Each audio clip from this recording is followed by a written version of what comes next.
All around VOD. Go live.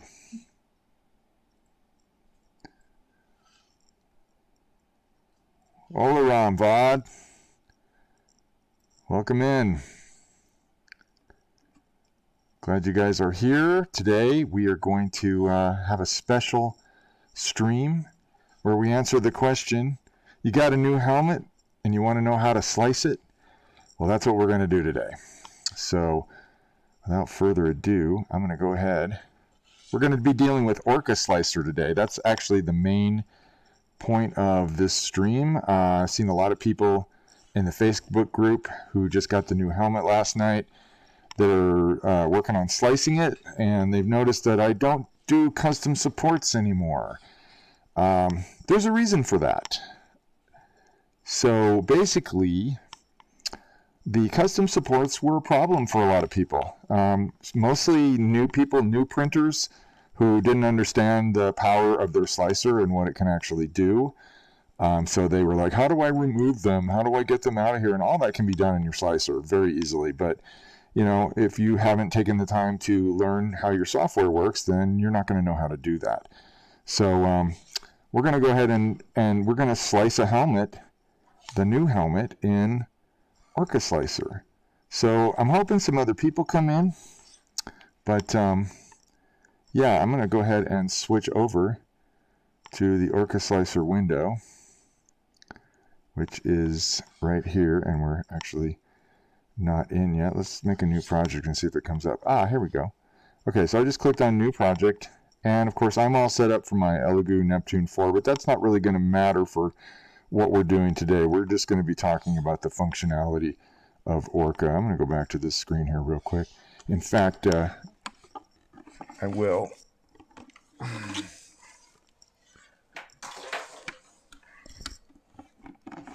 had to make a minor adaptation. The Creed Gamer, hello. Oya. Olaram. Mivar Tigar, which means, how are you? I'm trying to learn Mandalorian. Actually, I am learning Mandalorian. I'm not trying.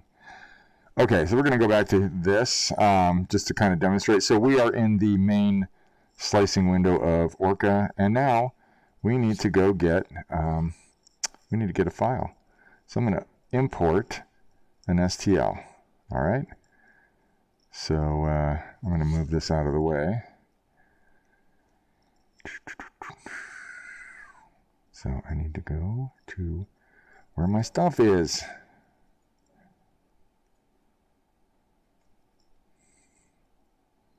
All right, and if I'm hoping more of you guys would make the stream today. I'm going to go for a little while so we can cover as much of this as possible, and I will take questions after I'm done. So, is the new helmet MMC approved? I don't go through the MMCC to make things. I make things, and then the MMC approves them. So that's how it works, Creed Gamer. If you want to see if the MMCC will approve it, you're more than welcome to ask them. I don't seek their permission before I make things. I just make what I want to make. And I try to work within their guidelines. I want it to look like a Mandalorian helmet. So that's, basically where I'm operating from. And as far as I can tell, the main thing that they ask is, they want to make sure your T-visor goes down 2/3 of the way down the face. So it has to go a certain distance down in order to be approvable. But there's a pretty wide range of things. Now, if you're going for a specific character, then yeah, you have to be very tight about that. So, all right, so I'm going to bring in the helmet, which I believe this is it right here. Oh wait, no, this isn't the one. This is the one I want. All right. I go through like 4 iterations of all this stuff because I have to quality check it. I have to make sure everything fits together. And there's still things that I miss. Hey, dear daddy, welcome in. Mandalorian, awesome that you're here. I cannot find my Creality CR10 Smart Pro in Orca. Yes, it is not in there. you might want to see if there's some resources online. If you check Reddit, you can also just build a profile. There was I actually just posted a link on the Facebook group to somebody. Let me pull it up. And there was a guy who actually posted a profile there. Oh, here we go. I need to be in a different browser for this. It's Opera. I am that red purple Mando from the Wolf Shoulder. Oh, cool. Awesome. Well, I appreciate you being here, Creed Gamer.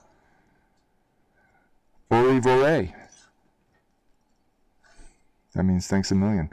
All right, let's get into the Facebook group, and I will grab that link that I sent to somebody.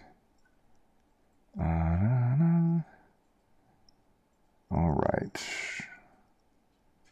Where is it? Did I send it in here? Oh, no, I just copied him from a Reddit. I copied the text from a Reddit post. All right, so let's see. Where is it? Yeah, if you search on Reddit, profile for CR10 Smart Pro, you will find a Reddit where a guy basically made his own profile. It works great, and I think he shares it on there. So you can just, he said, make your own by opening your existing slicer and inputting the values. Okay, so basically what he did was he took his values from Cura or Creality Slicer, and he input them into Orca. He just made a brand new profile from scratch. Be a great exercise if you're a new printer. It'll teach you a lot about how to make a profile. It's actually pretty easy. Yeah, I have another friend, another VOD on the Facebook group who has a CR10S Pro, and I'm guessing that's the Smart Pro, yeah. And he had that same issue, yes. You'll be in and out, Mandalorian. Okay, well, that's cool, brother. I hope those profiles are working out for you. Mandalorian got a Neptune 4 Plus, just like I have now, and I just shared my profiles for that with him. So we'll see about getting some profiles for all the machines, and maybe and helping you guys out. We can do a video maybe this weekend or sometime in the very near future where we talk about making profiles. Okay, so I have brought this helmet into Orca Slicer, as you can see.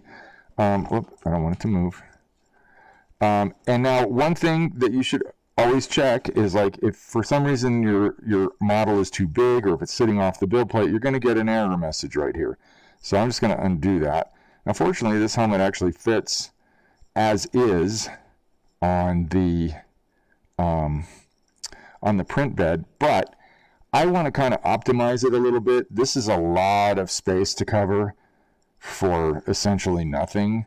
So what I'm going to do is I'm going to rotate this thing back like this, just a little bit. And this is also going to help with this brow, because now we're printing at an angle instead of straight. We are going to have one area back here where we're going to need to cover. And by tilting this thing, I have now knocked part of it out of the build volume. So the way to fix that is you just rotate it 45 degrees.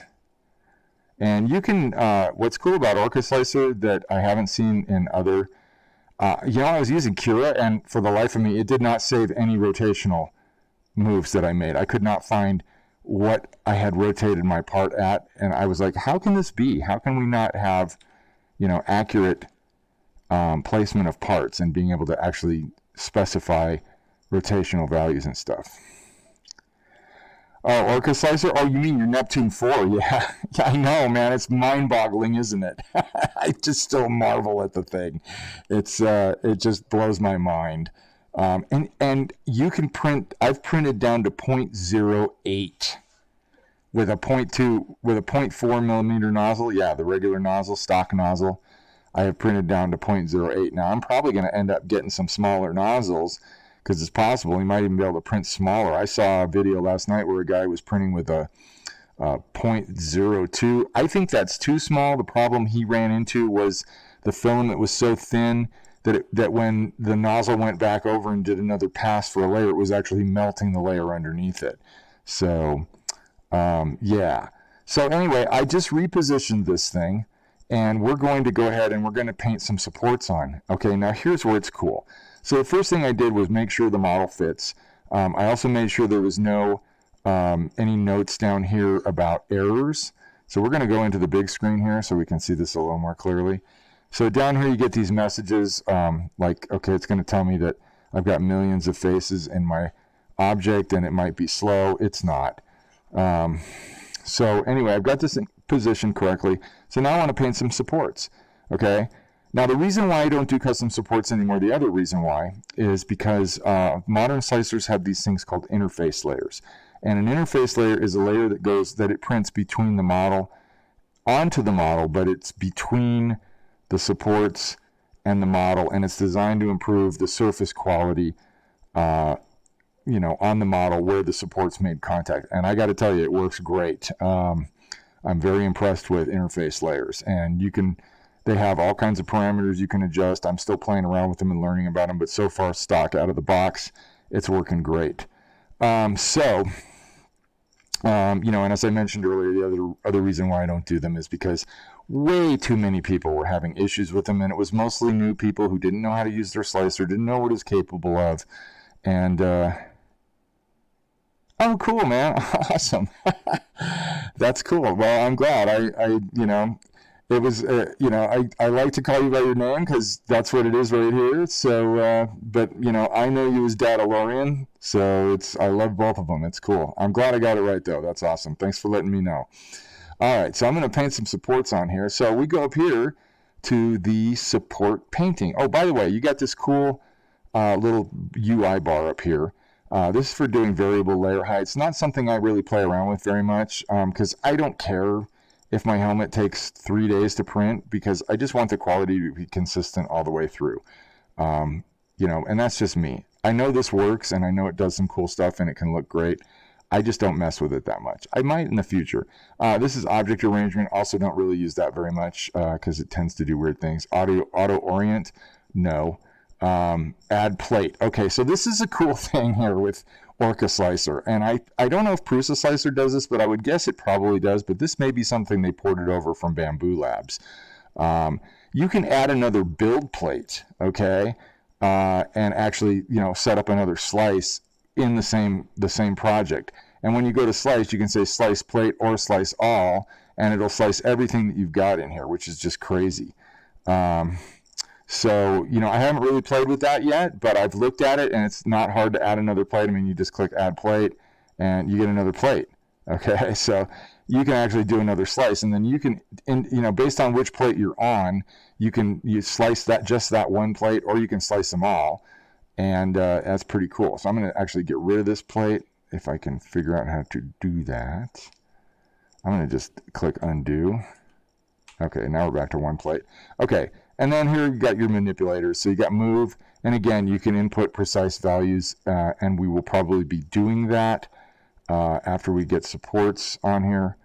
I'm actually going to raise this thing up just a little bit, so I'm going to click in here, and I'm going to go to, let's see, we're at 98.56. So I'm going to go to, I'm going to actually just go 100, and it doesn't seem, oh, it's not letting me move it. Oh, because it wants to put it on the build plate. So, let's see here. Oh, what? Why am I going out of the build volume? That's strange. By moving up? Okay, no, I must have been moving sideways. All right. Yeah, you got to grab these manipulators, on the arrows. One of the things I miss is Simplify 3D's manipulators had these little boxes here that you could just grab and you could move on to, on a plane, and it's very handy. But, these you specifically have to grab these little arrow points, and it's kind of annoying. Maybe they'll fix that later. But anyway, we're going to go do some supports. Let's do some supports. It will jack the helmet up off the bed in order to make these. Okay, so you go into support painting, and you find this. Okay, so we can do a circle. This is your paintbrush, and that's basically like that. Let's undo that. Then you got a sphere. I'm not really sure what that is. It kind of seems like it's the same, but maybe it's not. This is the one that I like to use the most. This is the fill bucket, and then you also have this gap fill. So I like to use the fill bucket. Okay, now here's the cool part. All right, I can go on overhangs only, and then I say highlight overhangs, and I'm just going to drag this button, and as you will see, it's putting red in wherever there's an overhang. And it looks like it got most of the important ones. Actually, we're still missing this area here. So let's see if we can get that. And this is good. I mean, it's better to overdo it than to underdo it, because it's not going to make any supports yet. It's just showing me the overhangs. So to make supports, remember, we're in the fill bucket. Right click is block supports. Left click is make supports.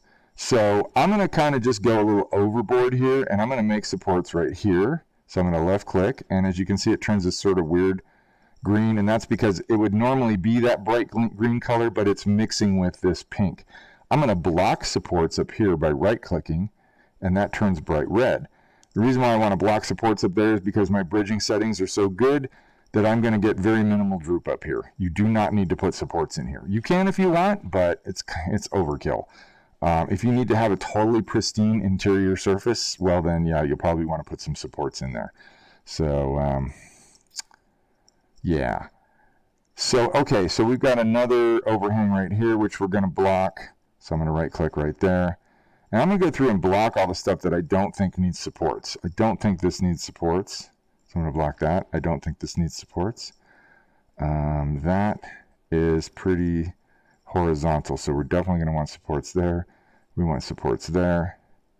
That's already covered. This is at an angle, so we don't really need to do. Usually things that are at an angle and they have, I mean, this is already kind of a support for this, and because it's printing on an angle, you're going to, I mean, just imagine how the lines are laying down. You've got enough there that that's going to hold up just fine. This will get supports, but it will probably, it's just going to come out that much better. So I'm going to go ahead and left click there. So that's all going to get supported.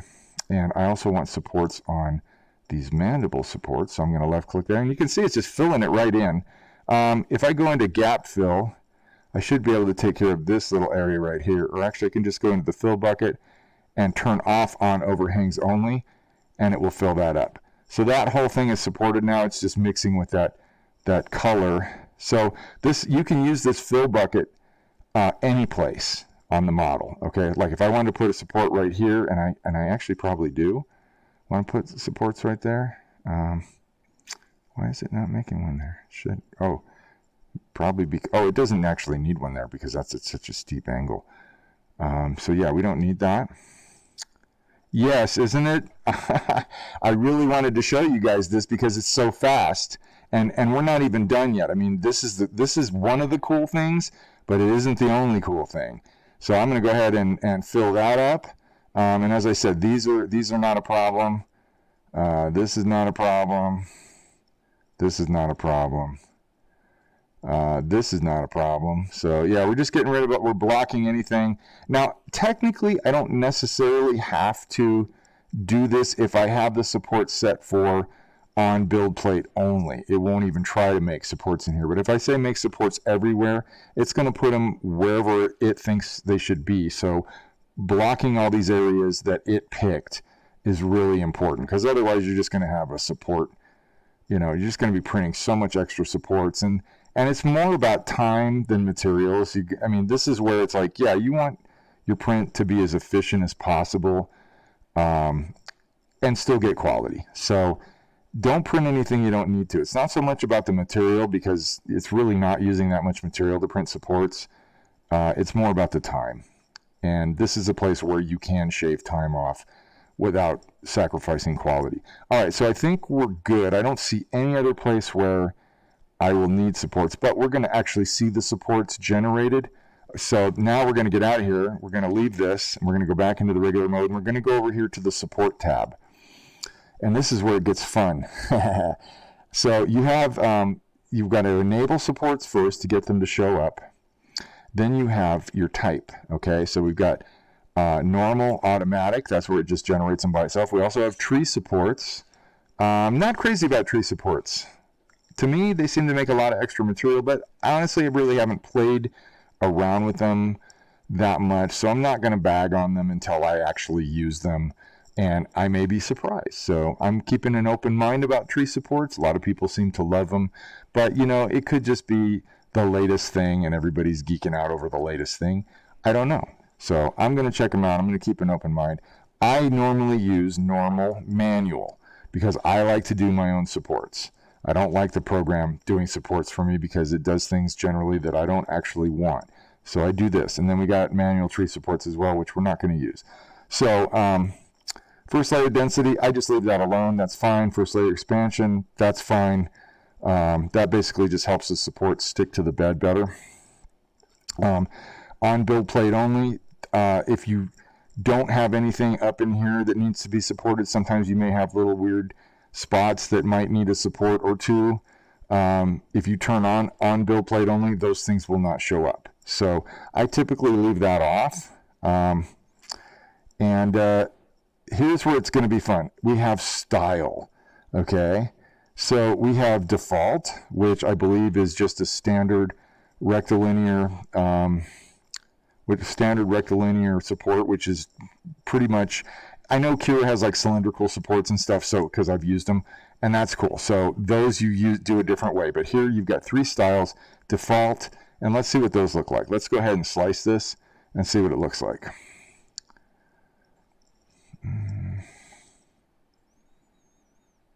Yeah, right? I don't even use them. I don't even use the tree supports. What did you use the tree supports on, Mandalorian? And or have you used them on a bunch of things? The only thing I'm concerned about here is that I'm hoping it's going to push the helmet up off the bed. It should.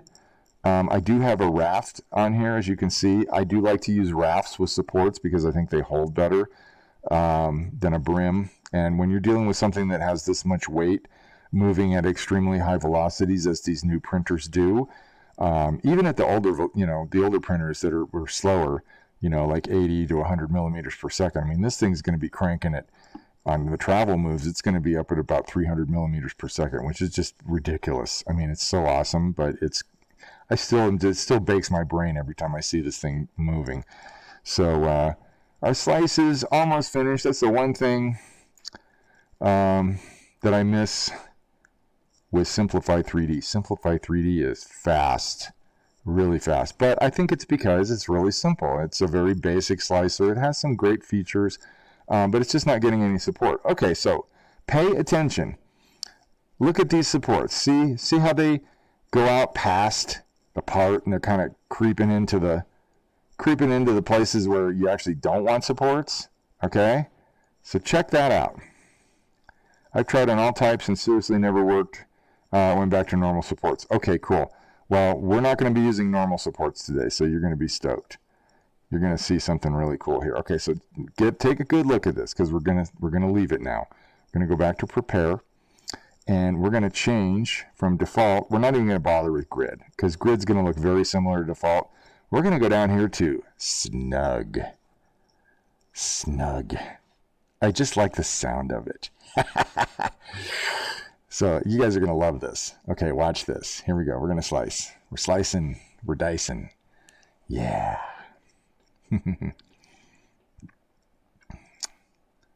All right. It's going to take a moment, obviously. So, yeah, you guys are going to geek out. All right, here we go. We're 3/4 of the way. It's making all the layers. I think this got to be like, it's a lot of layers. That's good. We want a lot of layers. Okay, it's done with the layers. It's probably drawing the supports now. Okay. Haha. Look at the snug supports. Oh, Cura. Yeah, I was amazed that I was actually able to get stuff to print with the Elegoo Cura. That's the first time that I've used Cura since I started printing. Because in the beginning, just like everyone, you know, they gave me the taste of Cura. The slicer pusher man pushed Cura on me. And of course, I didn't realize there was other stuff out there until later.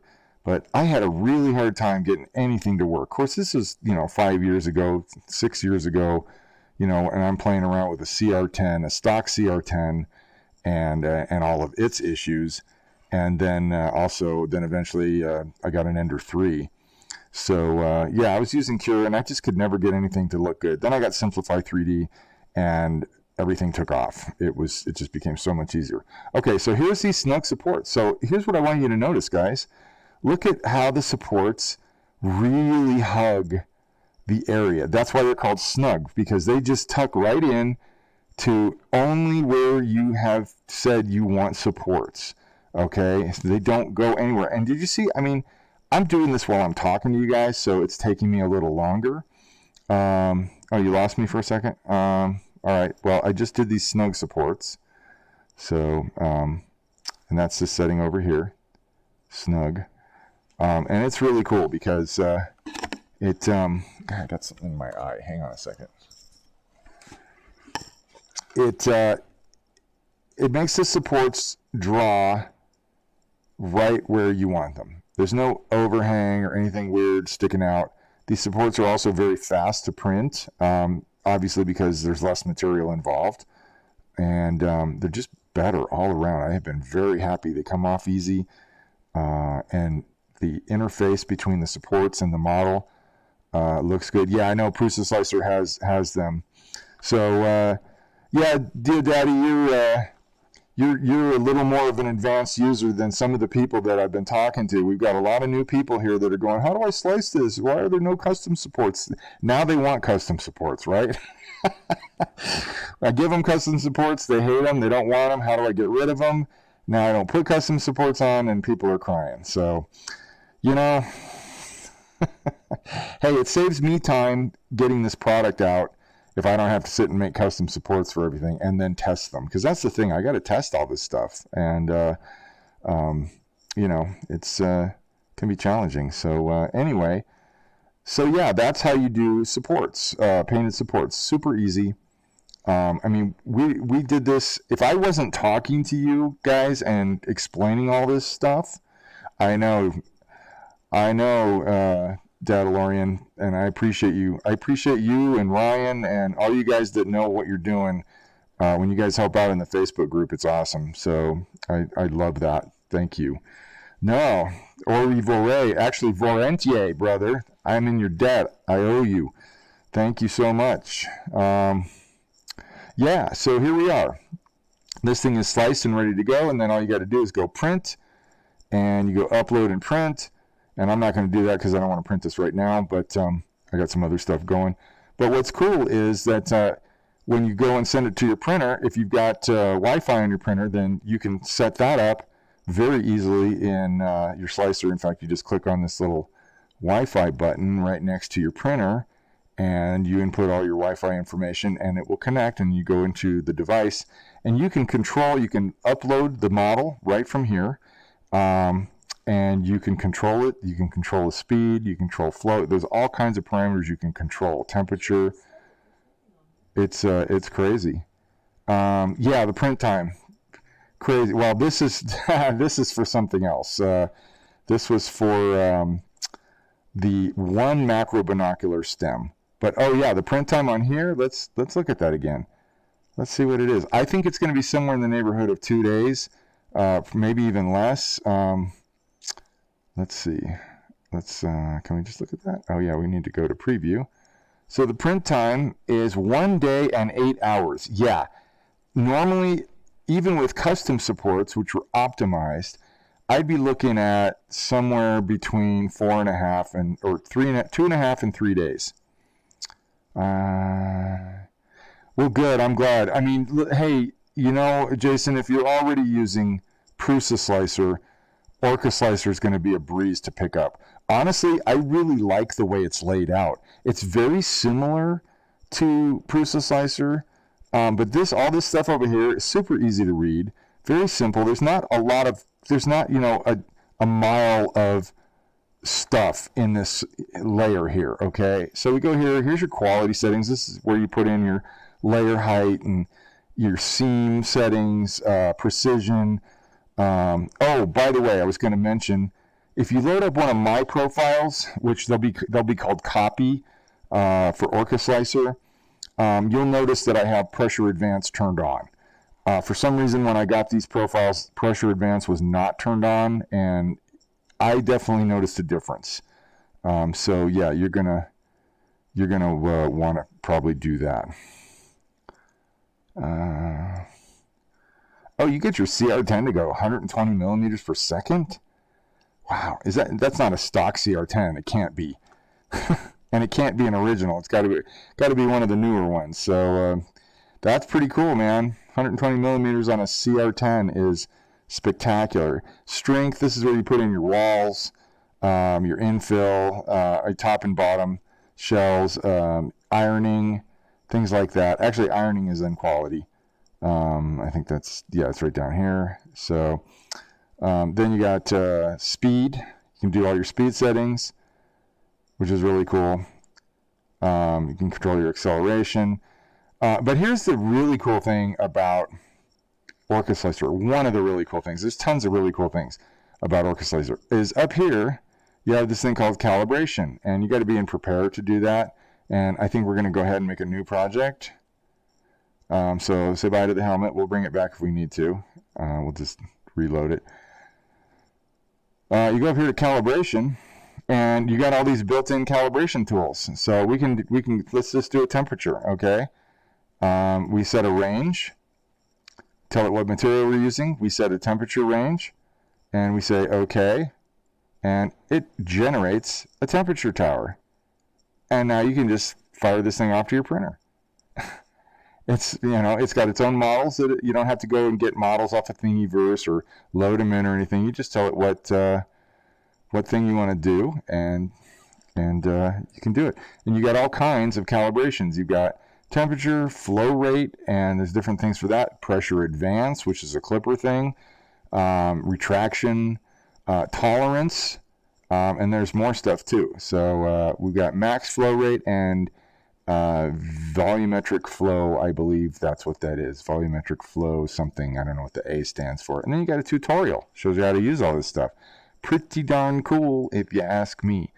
So, oh, Bearded Brigand. Ouch. Why do you say ouch, Bearded Brigand? The print time. Oh, are you saying ouch about the print time? That's a great print time.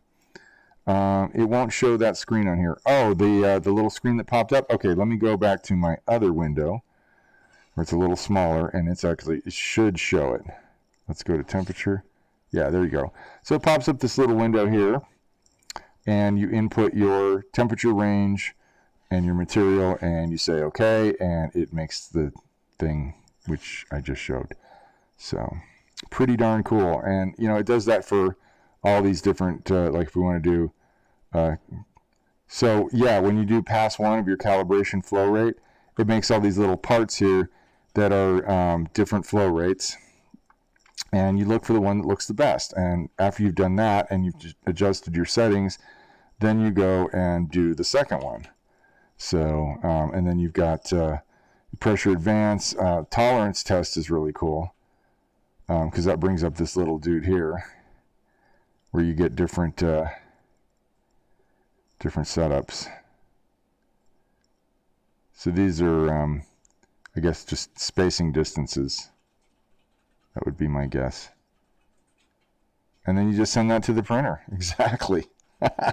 It couldn't be easier. I mean, it's so cool. This is for, figuring out your tolerance for parts that need to fit together, especially if you're doing like print and place stuff. That's really where it's critical, because stuff won't move. And there are a couple of print and place parts on the macro binoculars, and those would be the stem. In fact, I'm going to get to them right now. Let me see if I can bring myself up in a window here. Here we go. Okay, so let's check this out. I'm going to show you guys the macro binoculars, because I had to print these a ton of times to make sure everything worked. So the main idea behind these was to try and make the assembly as simple as possible and not require any ridiculous amounts of hardware. Okay, so first thing is we got the body. All right, then you got your stem. The side that has this little down angle, that will determine, so this is the right one. Okay, you can tell by the bend, and it's going to go like this. Now I haven't cleaned the flash off of here, so I don't know if this is going to go in, but basically this is designed to just slot in here, and it should, yeah, it just clicked into place. Okay, so we can put the other one in. I do need to clean these up. What's nice though, and I'll show you, is you can tell the top of the macro binoculars have the spot where this knob goes. I've glued it on. The big knob goes on the bottom, and you can kind of just tell by the shape of them. John of Phoenix wanted me to put bender teeth in there. If you know, you know. Disregard the what? Oh, I had to split my helmet because it didn't fit on my build plate, so it's probably about the same time.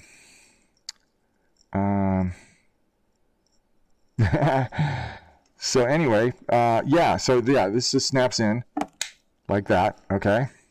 And what's great is I made this little port on the inside here, so if for some reason you want to remove them, just get in there and push them, and they will come back out, okay? So they slide in like that. So that's that part done.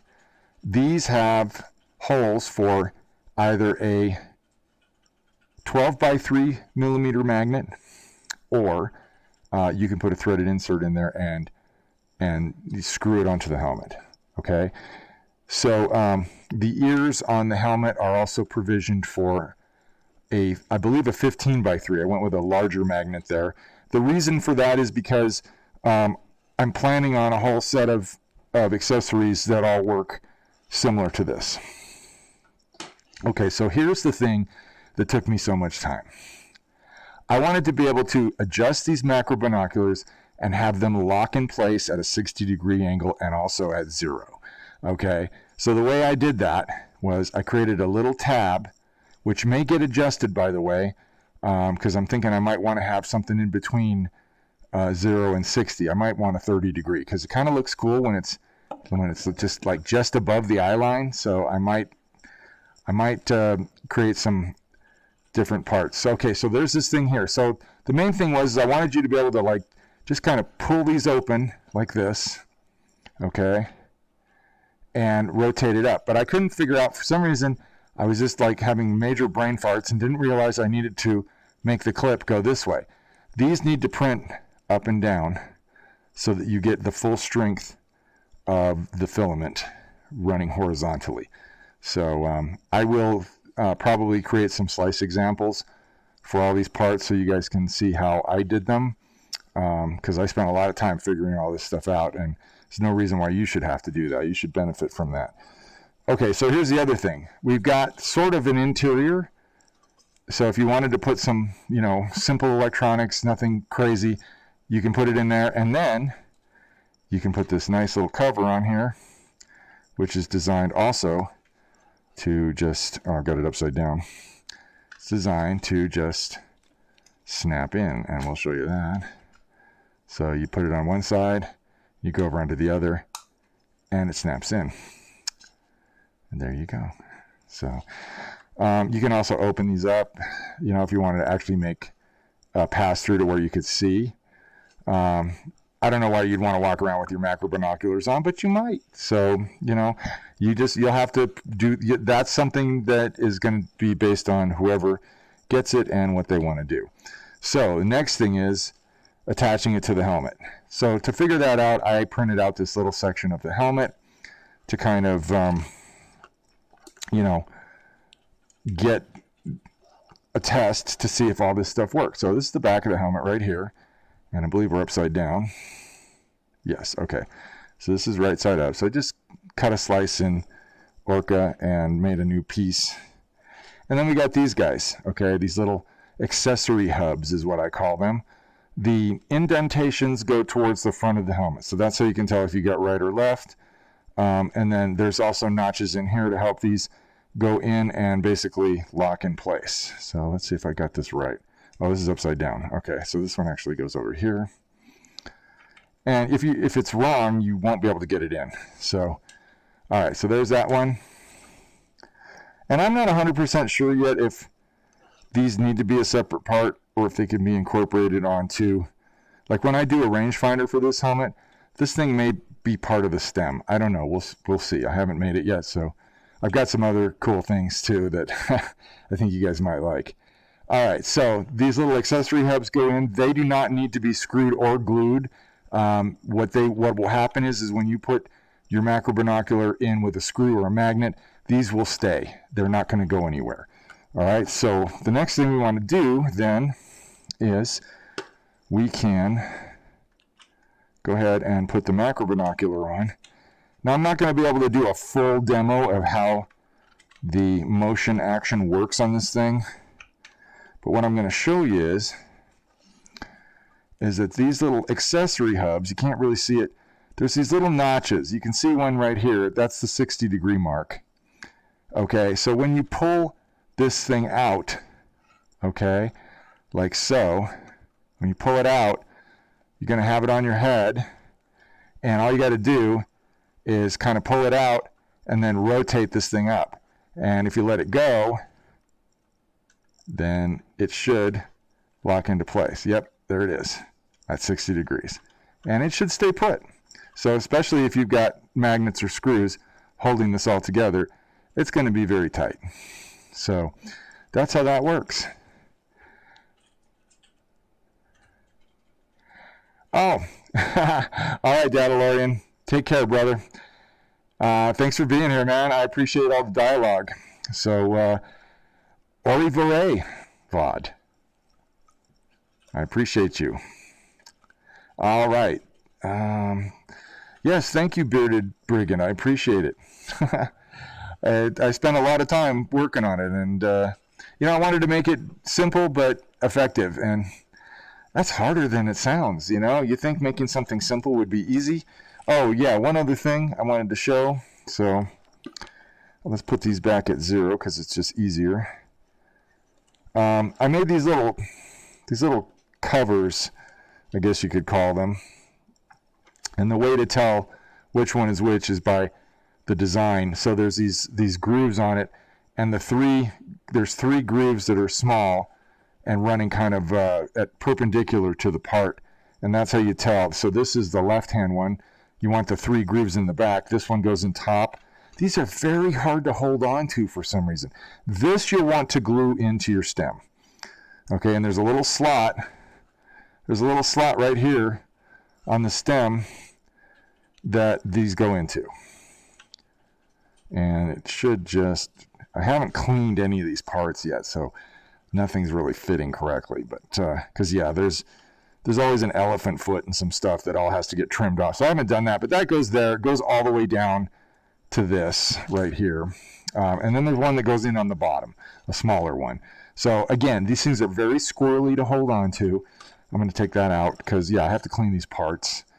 But that's just to give it a little more of a cosmetic, it's more cosmetic than anything. They don't really serve any functional purpose, but I didn't like the way just that my little release tab looked by itself. So I wanted to add a cosmetic touch. And what's great is it's totally optional. You don't have to put it on. It's not going to affect the function in any way if you decide to leave it off. So that's at your discretion.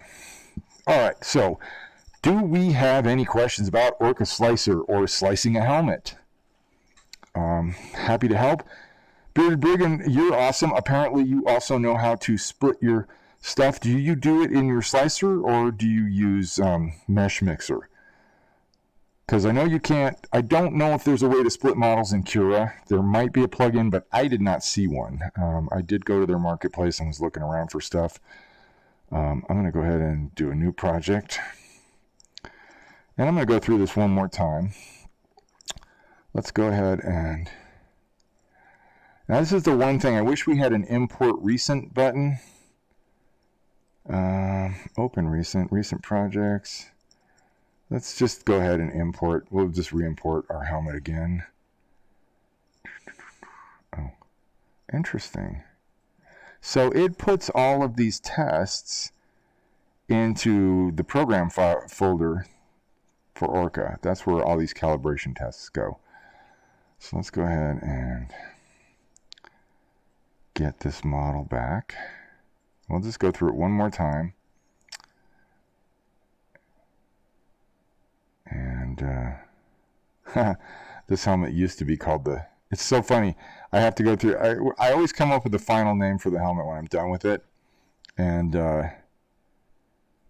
you know, as I was building this helmet, it became more and more of what it is now and less of what it started as. It was originally called the Vigilante. Oh, cool. So yeah, Orca, which is what I'm demoing in here today, is obviously, as you know, based off of Bamboo Labs and also Orca Slicer. And it's amazing. So I really want one of those bamboos. They're sweet. The more I see them, the more I know that I definitely want to have one of those. That's awesome. Yeah, I think all the good new slicers all have cutting tools in them, so you can split your models up, and they're great. They work fantastic. You may need to go do a little bit of cleanup. Sometimes they do generate errors or non-manifold sections. So the cleanup routine in Orca seems to be pretty good, and I'm guessing it's probably really good in Bamboo Labs as well. So let's go ahead and pull this helmet up back one more time. And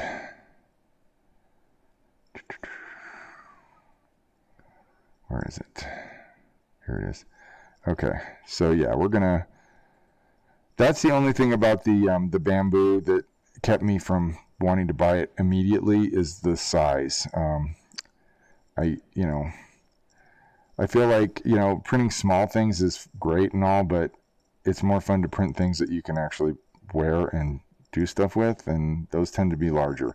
All right, so yeah, the first thing I did when I brought this in is obviously I'm printing on my Neptune 4 Plus, which is a 320 by 320 print volume.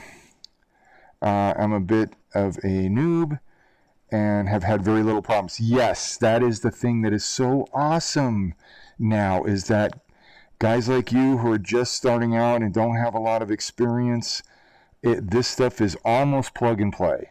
There's a little bit of tweaking, but it's so vastly simpler compared to when I started, which I know was vastly simpler than when all of this stuff started for the first time. But yeah, I mean, it's gotten so good that I'm just blown away. I mean, watch me make supports. I'm going to just shut up and I'm going to make supports for this helmet real quick. If I'm not talking, I'll be able to move faster, work faster, and it'll give you more of a real idea of what's involved. I'm going to keep this at about, I think I go about 15 degrees is what I normally do. So it's giving me 341. So we're actually almost 20 degrees, 19 degrees. Okay, that's about right. So now I'm going to rotate this 45 approximately, and I'll just go ahead and input it up here, which I love. I love being able to input my values. So now we'll go to the support area, and I'm also going to go over into the support tab over here, and we're going to tell it to show me the overhangs. And so we're going to just drag this slider out until all the overhangs are revealed, and it looks like we got everything. So now if I right click, I will block, and I'm using this paint bucket fill tool. Okay, and what's great about that is right now I just say to print to do it on overhangs, but we'll show it. So if I want to put supports here, then I'm going to left click, and that's going to put down green. Again, I want here. I don't need them here, so I'm going to right click and put a blocker. I definitely want them here, so I'm going to left click, and don't need them here, so I'm going to right click, and let's go ahead and get that. Right click. Don't need them here. Don't need them here. Definitely need them here.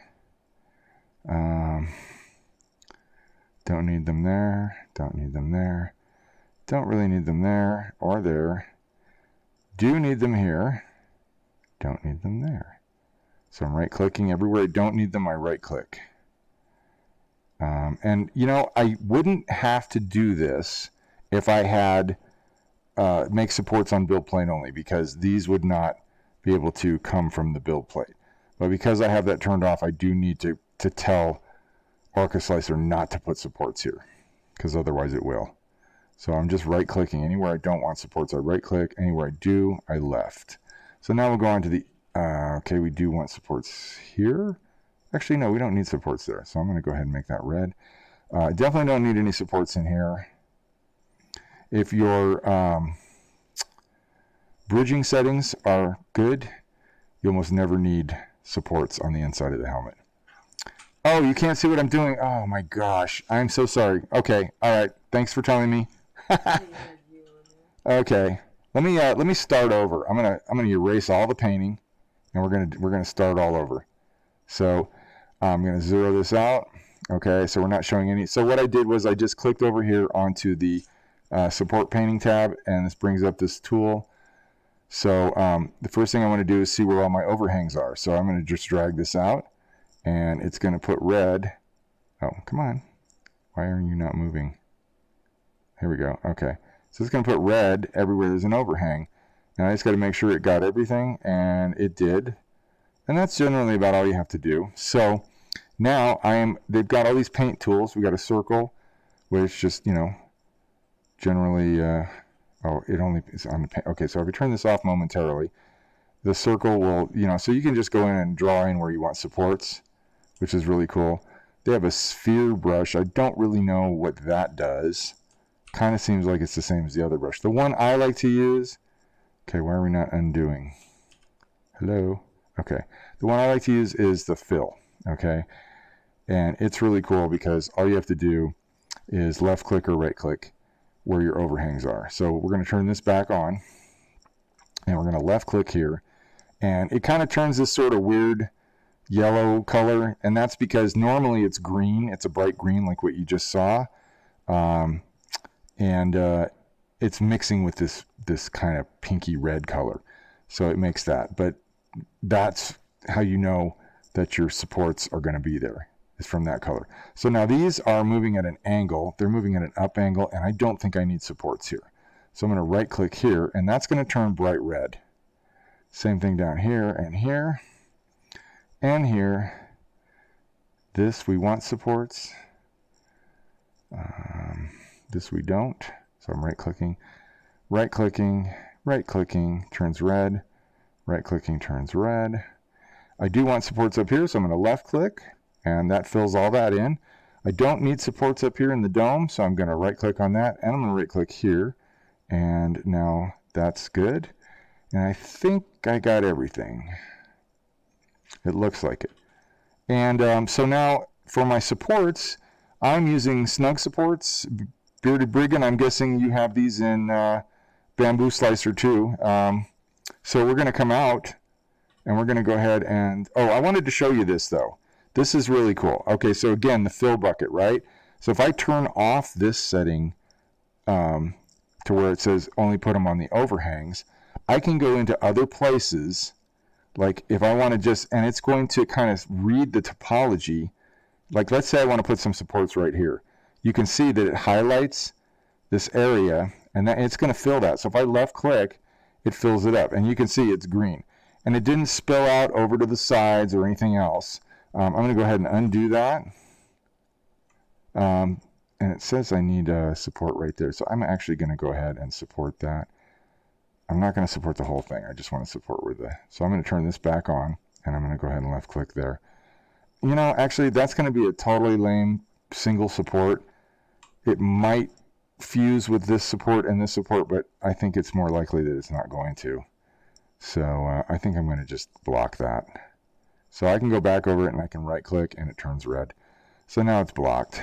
We'll take our chances with that. That's just a registration hole for the panel that goes in the back. So it's not super critical. If it's perfect, you can always clean it up with a file or sandpaper or something. So it's not a big deal. This, I got to make sure that's, okay, there we go. That's blocked. And you can tell the difference between, because it gets really bright red when it's blocked.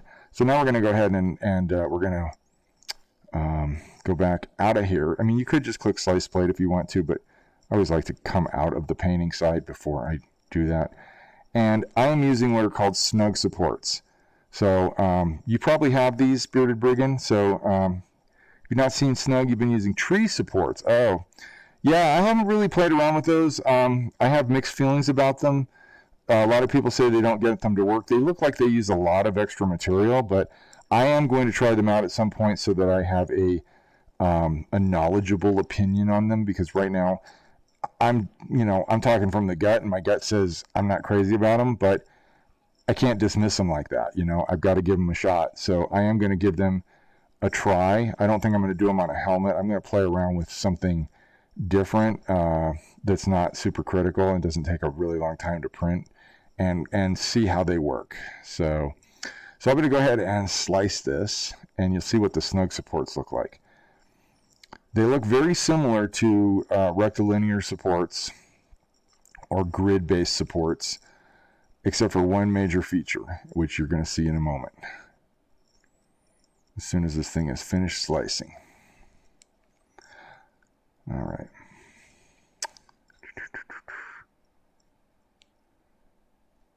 Yeah.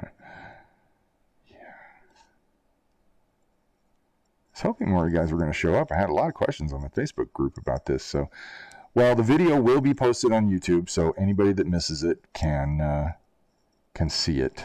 And we will be talking about this more, because I got more stuff coming soon. I actually have another helmet in the works. Actually, 2 more helmets. One is basically done, and the other one is right behind it. But I don't want to overwhelm you guys with stuff, so we're gonna time our releases, give you guys some breathing room, let you print some things. Okay, we're almost done with the slice here. The slicer does take a long time. It's gotten faster though. Prusa takes a long time, but it's gotten a little faster. So they're getting better. I'm spoiled from using Simplify 3D. Okay, here we go. We got our supports. We have our print time, 1 day, 8 hours, which I got to tell you, for me, is amazing. I'm guessing the bamboo printer is very, very fast. So your times are probably going to maybe even be better than this. But my Neptune 4 Plus is rocking fast, and I love it. It's so much faster than anything I've ever used. And so I'm stoked. A helmet like this would normally take me 2.5 to 3, sometimes even 4 days, depending on how much material was there. So to have a helmet done in under 2 days is just phenomenal to me. So here's the deal with snug supports. Look at how the supports follow and tuck into only the areas that we have specified that we want supports. It's very clean. It's very efficient. And it uses less material, prints faster, and when you go to remove them, they're going to come off super easy, and you're just going to be thrilled. So yeah, that's your snug supports, and that's how you slice a helmet and support a helmet without custom supports. I don't do the custom supports anymore because too many new folks were having issues with trying to remove them. They didn't know that their slicers could do that for them, so I was constantly having to give them stuff that was already removed. I'm not doing that anymore. Now I'm going to teach you how to use your slicer if you don't know how. So I'm here to help, and that's what I want to do. So, if you guys are on the Facebook group, please post questions. I do my best to try to answer them every day. Sometimes I get carried away or get taken away to a point where I can't actually be can't be on, but I get on as quickly as I can as soon as I have an opportunity. So please post any questions you have in the Facebook group. If you haven't joined my Facebook group, you can find out all about it and all my other stuff if you go to my link tree, and you can find out all my pertinence. Yeah, but I would recommend, if you're into this and you want to learn more and you want to be in a community where people are very supportive and love to help each other on all number of subjects involving DIY cosplay, from 3D printing to leather work to painting, and all the things in between, you got to join. It's DIY Cosplay with HK on Facebook. You'll have a lot of fun, and we appreciate you being there. I have a feeling you guys are already on because you obviously saw the notification for the stream. But for anybody watching who's not on my Facebook group, please join. We'd love to have you. And we will say Ola Ram to you, which means welcome. So anyway, yeah, that's basically all I wanted to show today. I might do another standalone video where I'm not streaming, where I can show some other things about Orca Slicer. But yeah, I think one of the things I definitely want to do is show how to build profiles for machines that are for some reason not in the list. We might want to see if there are user groups on Discord for certain types of printers. I got the profiles for my Neptune 4 Plus off of the Elegoo Discord.